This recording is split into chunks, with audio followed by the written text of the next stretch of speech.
Do you remember when Doctor Who was simple? A mysterious bloke in a police box, Daleks, Cybermen, the Master shrinking people, monsters lurking in quarries, pretending to be alien planets. You didn't always understand what was going on, but none of that mattered because it was fun.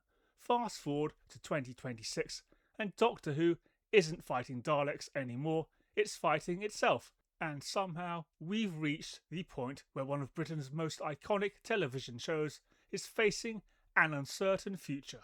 How on earth did we get here? The funny thing about Doctor Who is how it survived things that should have killed it decades ago. The original run lasted from 1963 until 1989. Then it disappeared. Then it came back. Then it became a global success.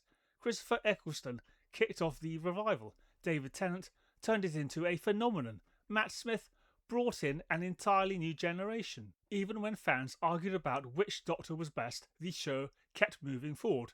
That regeneration concept was genius. New actor, new personality, fresh start, infinite possibilities. For decades, Doctor Who's greatest strength was its ability to reinvent itself, but somewhere along the line it forgot that. Lately, former fans aren't complaining about the special effects. It isn't about budgets. It isn't even about casting. It's about storytelling. People can forgive almost anything if the stories are good. Look at classic Doctor Who. Half the monsters looked like they were built from spare parts found behind a garden shed. Nobody cared. The ideas carried it. Modern television sometimes feels different. Instead of asking what's the best story, the question becomes, what's the biggest headline? What's the biggest shock? What's the thing that will trend online? And when that mentality takes over, storytelling starts taking a back seat to moments, not memorable stories, memorable headlines. You can almost see the thinking. Don't build anticipation. Don't earn the moment. Just shock the audience. Get everyone talking. Hope nobody notices what comes next. That's not unique to Doctor Who either. It's happening all over modern entertainment. Then there's the corporate side of this mess. Science fiction isn't cheap. Never has been. Doctor Who has always had to balance ambition with budget. Sometimes that's where its charm came from. A cardboard spaceship here, a questionable alien costume there. You accepted it because the writing did the heavy lifting. But modern television budgets have exploded. Studios spend fortunes chasing global audiences, and when those audiences don't appear, suddenly everyone starts asking difficult questions. The Disney partnership was supposed to be a huge step forward. Bigger audience, bigger budget, bigger production values. Instead, we're now talking about uncertainty, restructuring, and the future direction of the franchise. And that's where things start looking strange. Because if you've got one of the most recognisable television brands in British history, how do you end up here?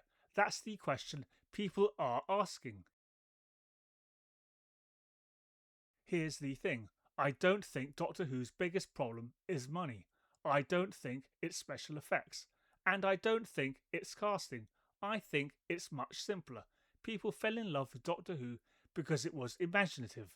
You could go anywhere, any time period, any planet, any reality. The possibilities were endless. When fans focus on behind-the-scenes drama and budgets instead of adventures, something is wrong. The conversation shifts away from these stories, and that's never a good sign.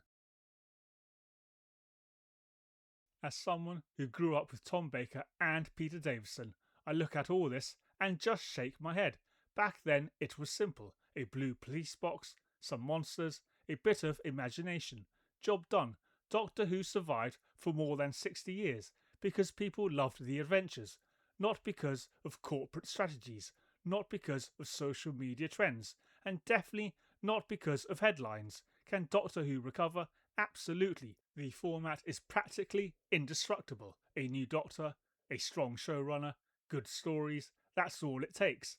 But right now, the situation surrounding one of Britain's most beloved sci-fi franchises is yet another example of entertainment executives making something far more complicated than it needs to be, and frankly, it's glorious nonsense. If you've been a Doctor Who fan, let me know in the comments. Who was your Doctor? Tom Baker, Peter Davison, David Tennant, Matt Smith, or someone else entirely? If you enjoyed the video, give it a like, subscribe to the channel, and I'll see you next time as we continue watching nonsense unfold.